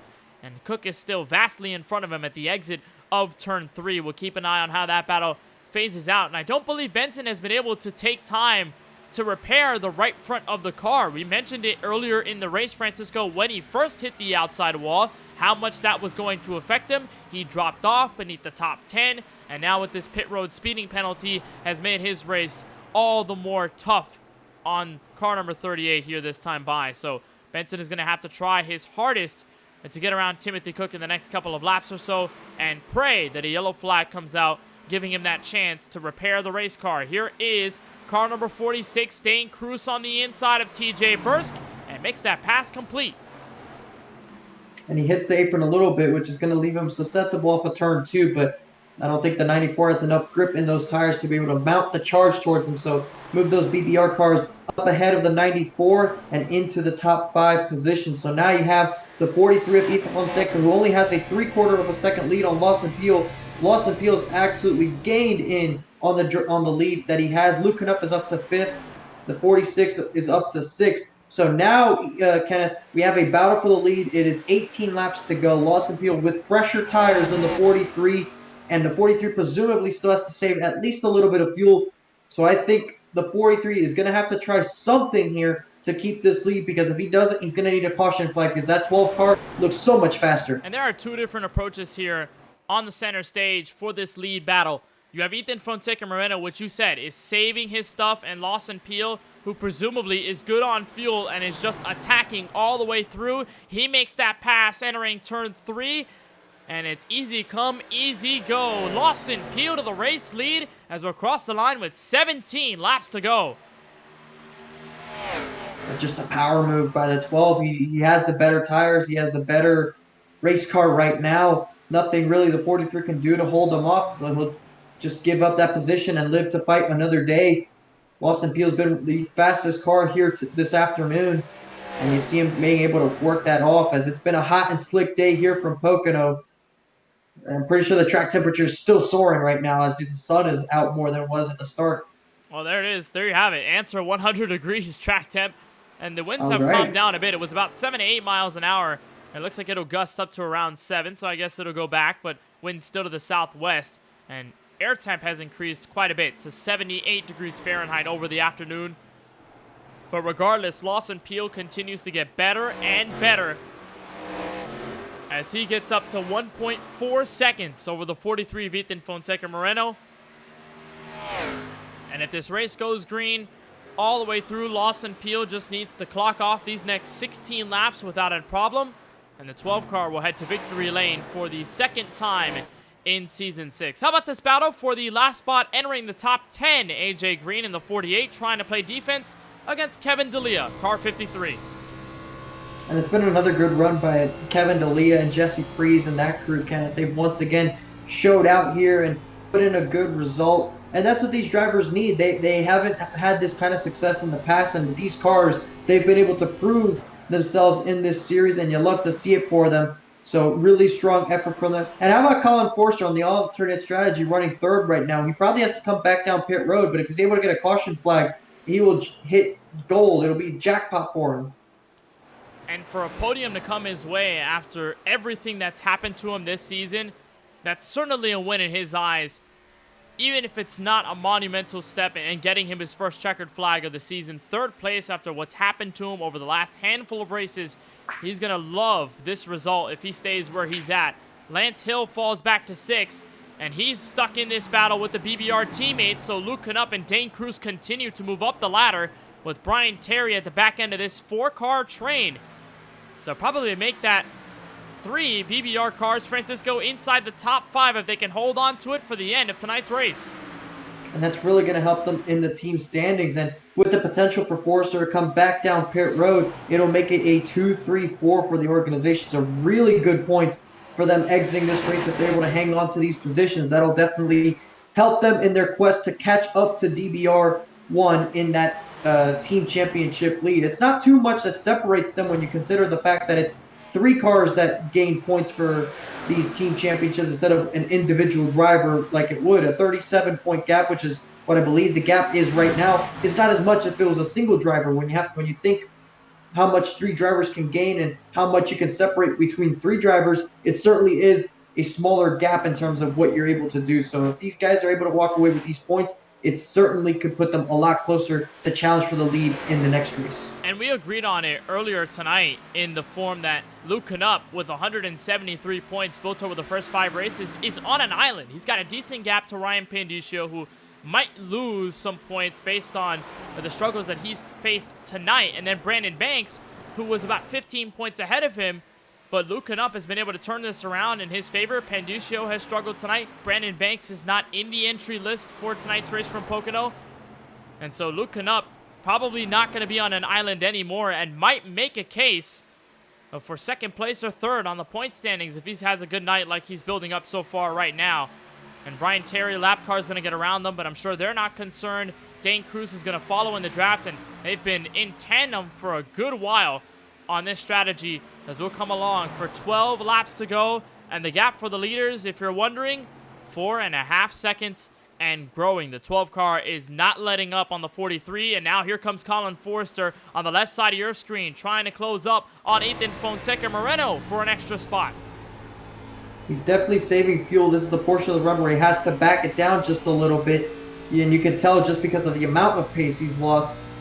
But Colin Forster, if you remember, Kenneth, he did pit sometime before lap 50, so expect the 99 to come back down pit road before the race is over. But he is still hoping for a caution flag. That's why he's out there still. He doesn't want to leave it out there with a chance of there being a yellow, and he doesn't take it. He wants to go as far as he can and hope for a yellow flag, because if it does, it'll work out for him. But right now, he's staying out and trying to see if he can get that. And listen to the silence entering turn 1 for Ethan Fonseca Moreno. He is saving as much as he possibly can, and this is a far cry to the saving that Lawson Pio did earlier in this race. If you remember, Francisco, he would have a blip of the clutch. You'd hear that the revs go down. He would be quiet for about 1.5 seconds, 2 seconds, and then right back to the gas he went. But for the 43, he's hanging on to that clutch much longer than Pio did in the race earlier. And now here comes Forrester moving to the inside for second.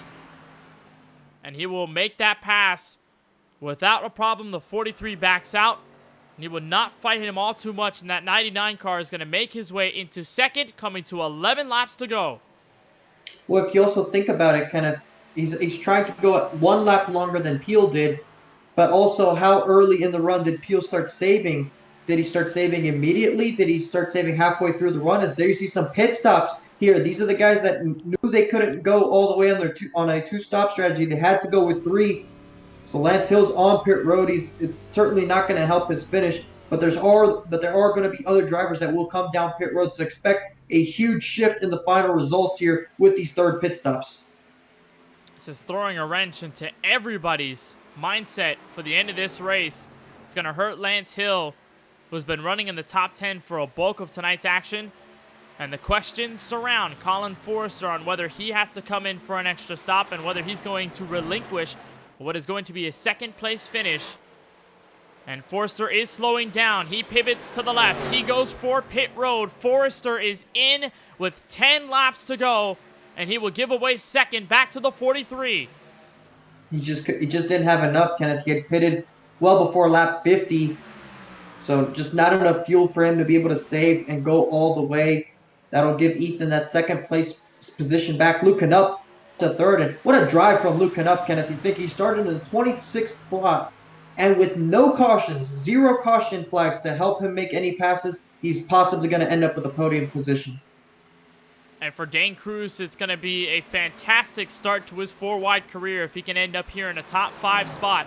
Or maybe these two go at it in the closing laps if they find are running pretty tired of each other nose to tail, or at least if Dane Cruz gets tired of running right behind that 45 and seeing that Toyota Supra back bumper. They're going to have lap car Trevor Haley right behind him, and we looked for a moment at this 3-way fight for 8th starting to heat up. Patrick Thompson right on the tail of Austin Reedy for 8th. Tony Kibbett back in top 10 position. And this is a nice battle building up with 8 laps to go this time by. And for those wondering, Colin Forrester exited pit road in the 16th spot, has fresh tires. We'll see if he's able to mount a charge to get up towards the top 15 or top 10 with more pit stops still pending. And there's Craig Parks, car 17. He just came out of his pit stall, 8-second stop. And so the rookie driver with a splash and go to try and make it all the way to the end of this race.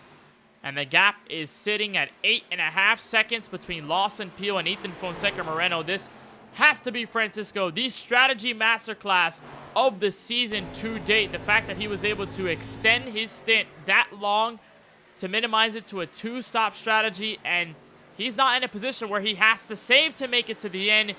He can run as conservatively or as aggressively as he wants to, and he could come away with his second race win of the season. Trevor Haley a little bit loose there at the exit of turn number 3, right in front of Luke Knupp.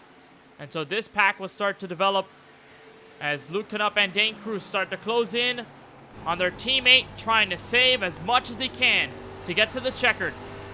And if you're Lawson, Kenneth, that's a strategy that you can do because you're up there in the points. You're very fast.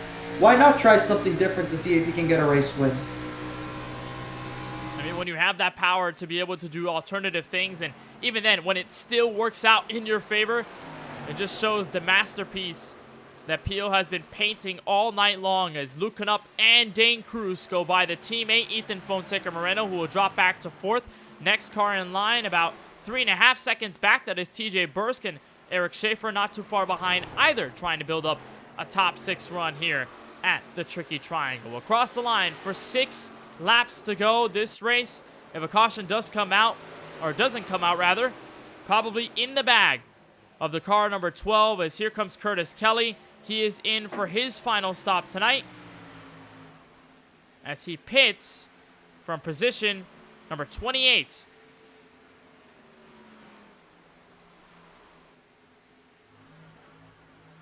As here's Cody Kinsey making a move on the inside, potentially on the 10 of Wyatt Brackett. This is not for track position. Kinsey lodged in 28th position. Car ahead of him, Kyle Benson. Just everyone has separated so much. And here's Tony Kivitt. The Paul setup shop Camaro enters pit road for the final time tonight. It's going to be a shunt, Francisco, to those guys running so well in the running order. I mean, you look at Colin Forster, who has to settle for potentially top 13 or top 12 with him having to pit rather late in this race. AJ Green, who had to pit recently, he's down to the top 20. Kevin D'Elia in 21st. So many of these guys who are building up good runs just could not last on their strategies and just have no other choice but to come in a precarious spot. It doesn't help their situation, Kenneth, but with a green flag race, essentially, what has happened here, it was part of the strategy. You had to think about that just in case, especially at a track like Pocono, where you have to run the race backwards, essentially. And unfortunately for some of these drivers, they just didn't get the strategy right. But you look at the gaps and the separations, it's not the end of the world. Colin Forster is going to make a move here for 13th any second now on the 33 of Tyler Murray. So a still possible top 10 run for Colin Forster, despite the extra pit stop from where he was running originally. There you see him making that move now. Forster could still possibly get a top 10 result, which, like I said, with a late pit stop like this, would actually be pretty decent for the driver of the 99. But if you look out in front, the 12 is absolutely just pulled away in this last stint of the race. Does not have to save any fuel whatsoever. He did that in the first run, and here he is now with a huge lead. It stands at almost 10 seconds over Luke Canup, and Dane Cruz is right behind him. They're actually battling away for position as now the 43 gets passed by the 94 and the 3 car, so move Ethan outside the top 5 now.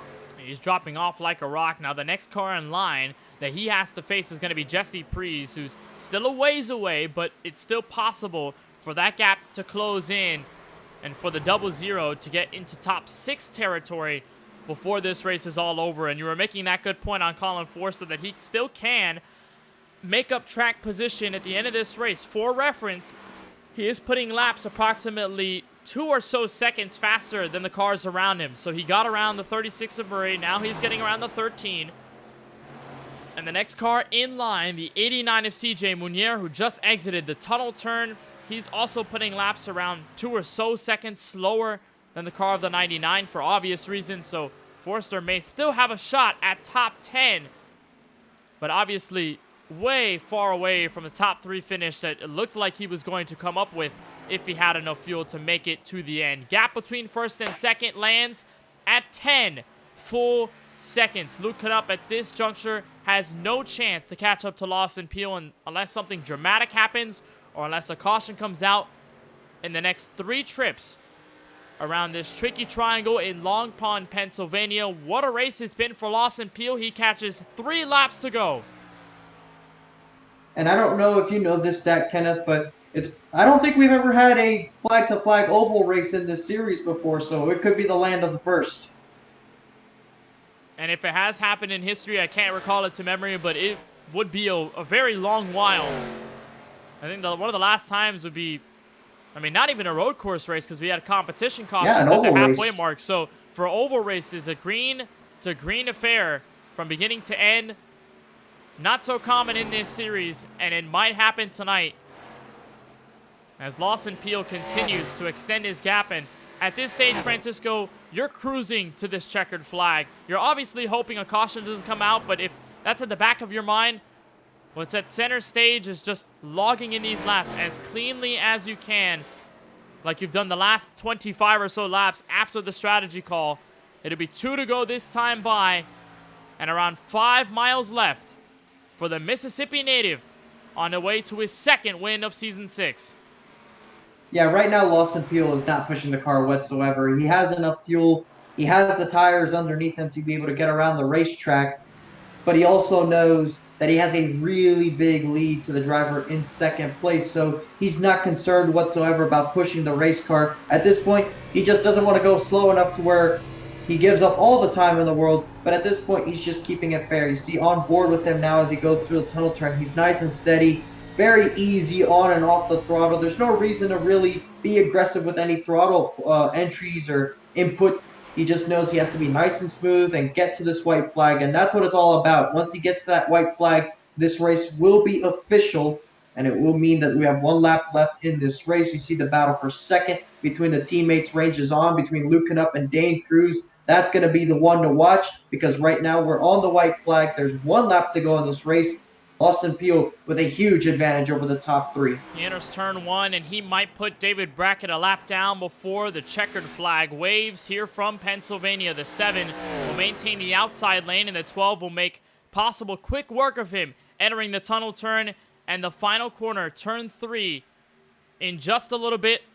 And looking back at Season 5, over the first 5 races, the first 3 saw different winners. The driver to break that streak and get his second race win of the season, it was this man right here, Lawson Peel. And after 5 races of different winners, from race to race, from track to track, Lawson Peel is going to break that streak again and become the first driver to get 2 wins in Season 6. Off the final corner, it's Lawson Peel winning his second straight Pocono race. And look off of turn 3, we're going to have a battle between teammates down to the line. And it's going to go to Luke Canup finishing in the second spot, just barely over Dane Cruz, who looks like he had a run off of turn 3 to try and take that spot. But a podium finish in his debut for the driver of the 46, Kenneth. An excellent job for the BBR driver. And Ethan Fonseca looks to come away with a 6th place finish.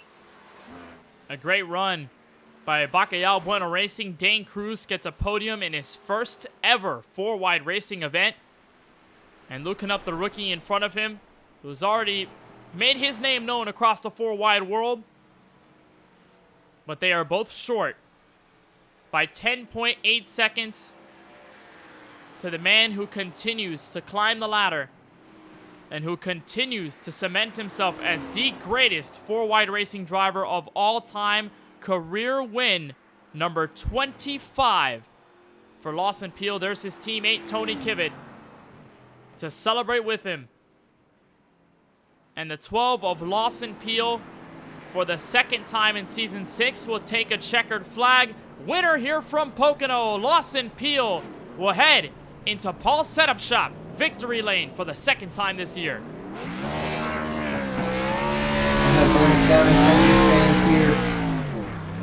A well-earned victory, a hard-fought victory, kind of a flag-to-flag event.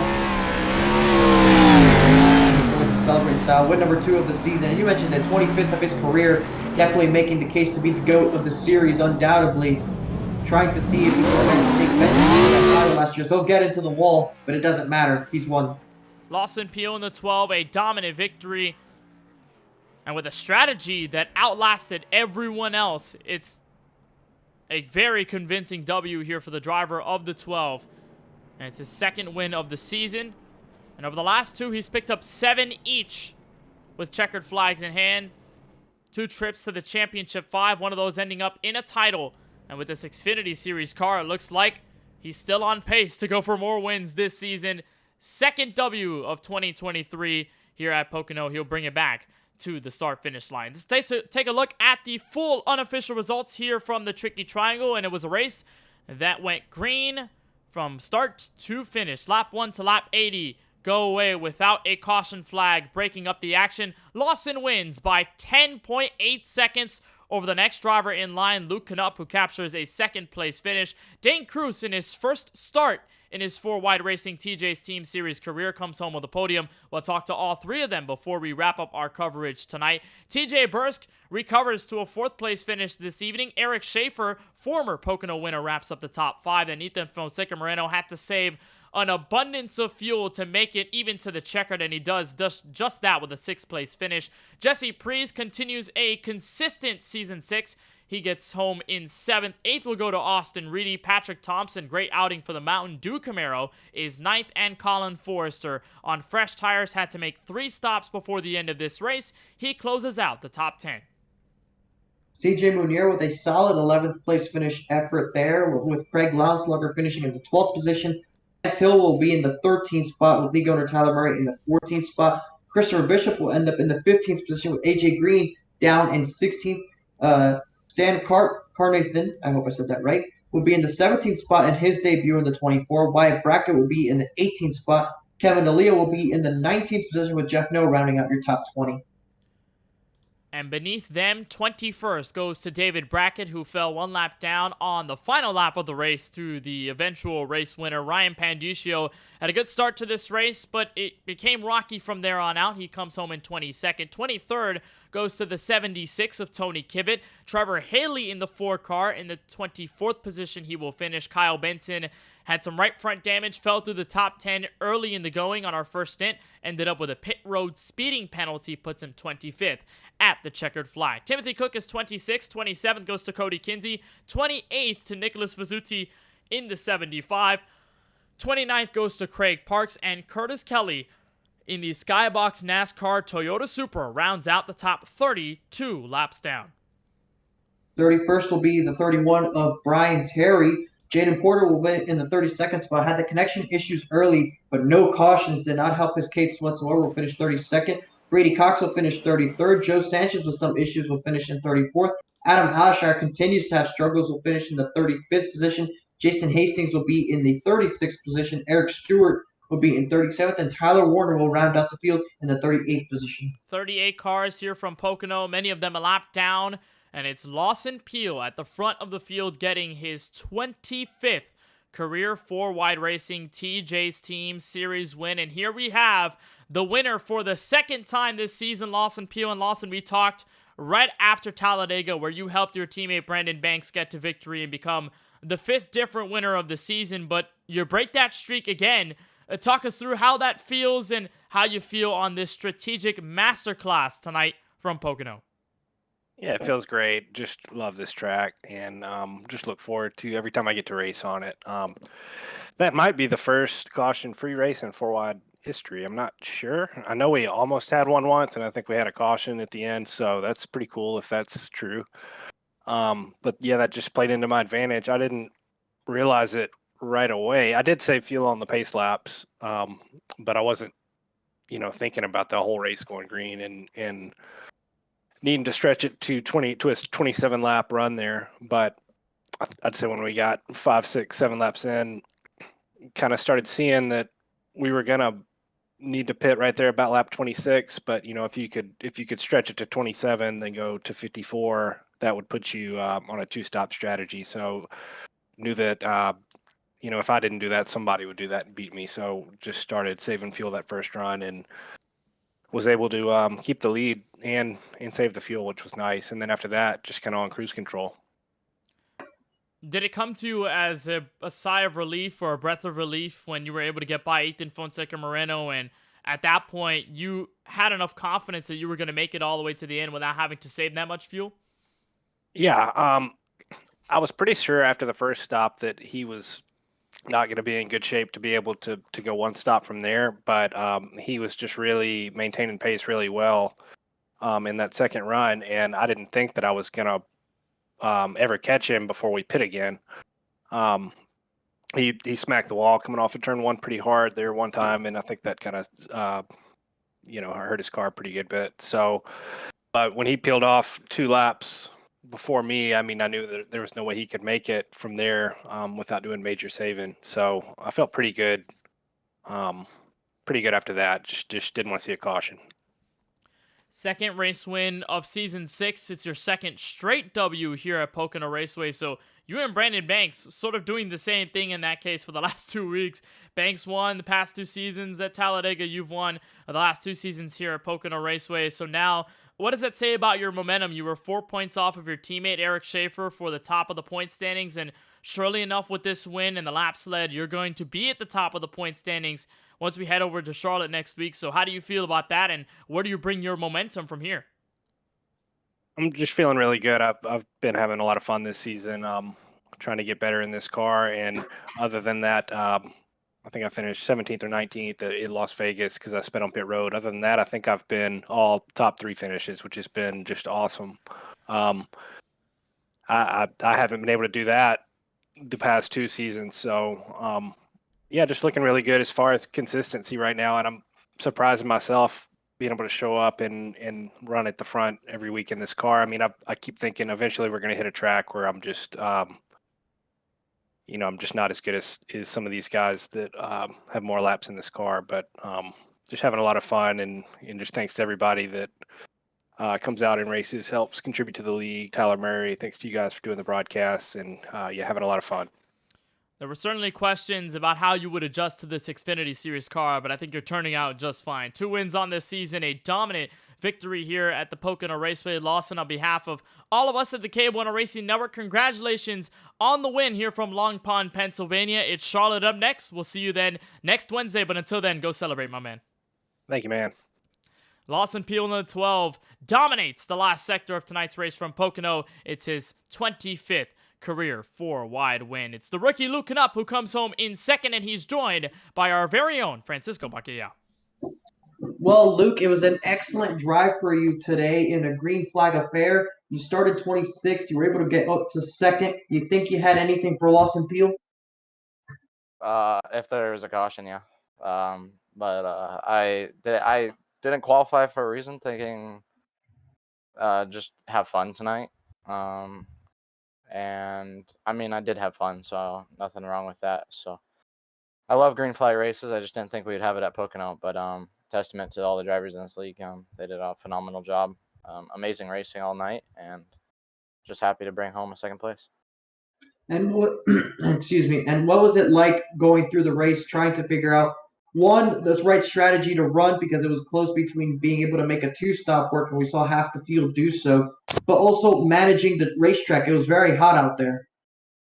Yeah, I mean, I've always loved Pocono. I've told everyone it's one of my favorite tracks, if not my favorite track. So I love the technicality of it, and I love the type of racing it brings. It's one of the easier tracks to pass at, in my opinion. And it does bring out green flag racing like tonight because it is a wider track, but people also tend to make a lot of mistakes, and I try to limit those as much as possible. Got in a little bit of a scuffle early with the Leah, and I lost like 8 Well, we'll spots. also let you have the opportunity to give a shout out to.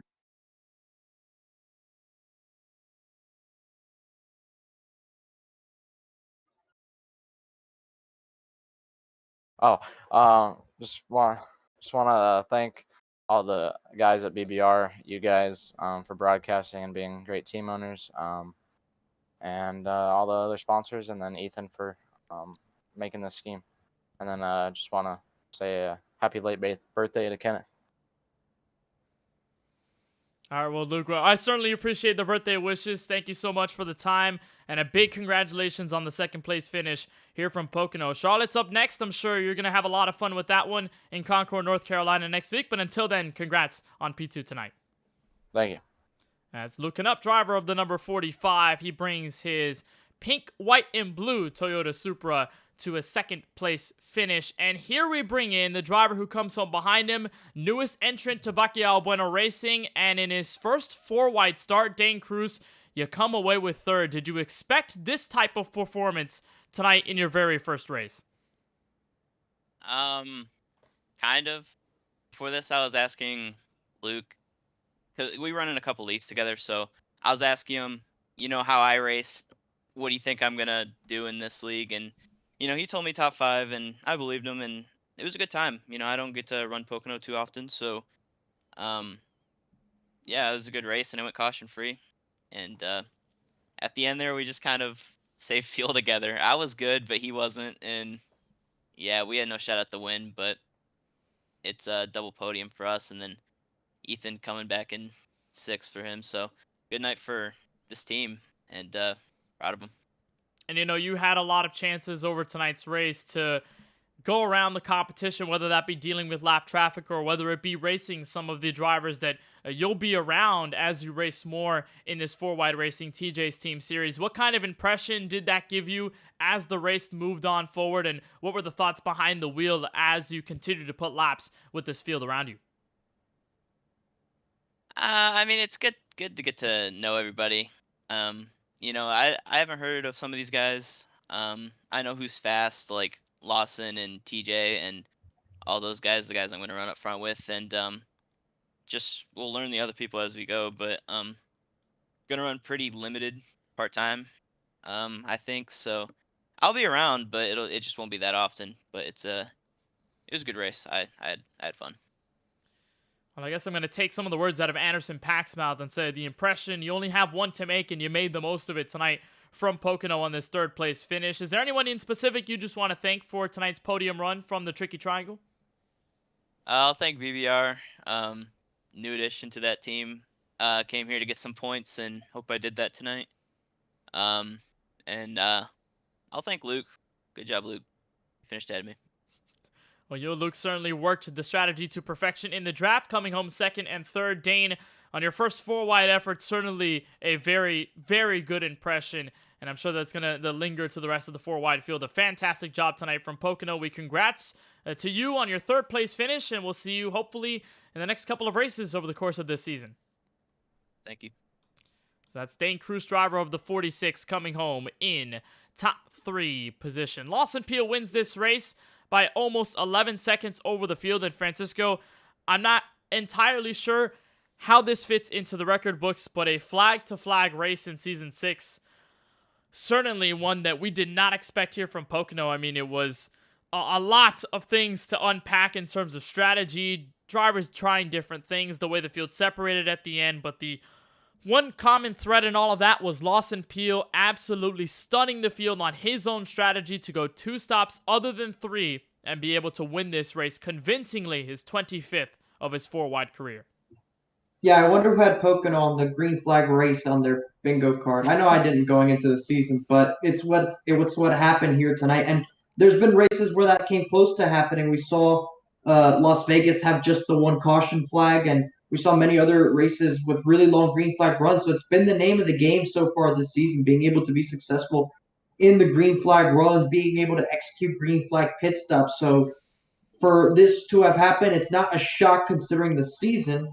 So for Lawson Peel to come out with a victory in this kind of race, it definitely makes the most amount of sense. And you look at the drive Luke Canup was able to put starting in 26th. It was a really good effort for him to be able to make all those passes and make up all that ground without the help of caution flag. So it just goes to show how much pace he had, and he felt confident that if he had some kind of caution to close the gap to Lawson, that he maybe could have mounted a charge. But we just don't know that since we didn't see it. And with that being said, Kenneth, that means we are now going to be moving over to the Charlotte Speedway for the night race there, or at least the day to night race, which is normally the Coke 600 race. 167 laps there from the Charlotte Motor Speedway before we move on to Bristol and then Daytona. So it's going to be a very interesting couple of races. We go back to a 1.5 miles before we go to our first real short track of the season, followed that up with a super speedway plate race. It's our second 1.5-mile track of the season, Charlotte Motor Speedway. We will see in 1 week time Bristol, Daytona, Michigan, Old Atlanta, and Watkins Glen bring us all the way to the All-Star break at North Wilkesboro Speedway. So that does it for tonight's coverage of the 4-Wide Racing TJ's Team Series. From Pocono, a huge congratulations to Lawson Peel on his second race win of the season. New points leader coming out of race number 6 and captures a win that breaks a different winner streak over the first 6 races of the year. So for Tyler Murray and everyone from the admin team and race council at 4Wide, and from all of us at the KBueno Racing Network, for Charlie Beyer, for Keelan Belsha, and for my colleague in the booth tonight, Francisco Bacallao, my name is Kenneth Bueno, saying so long from Long Pond, Pennsylvania. Congratulations to Lawson Peel on the win. We'll see you at Charlotte Motor Speedway.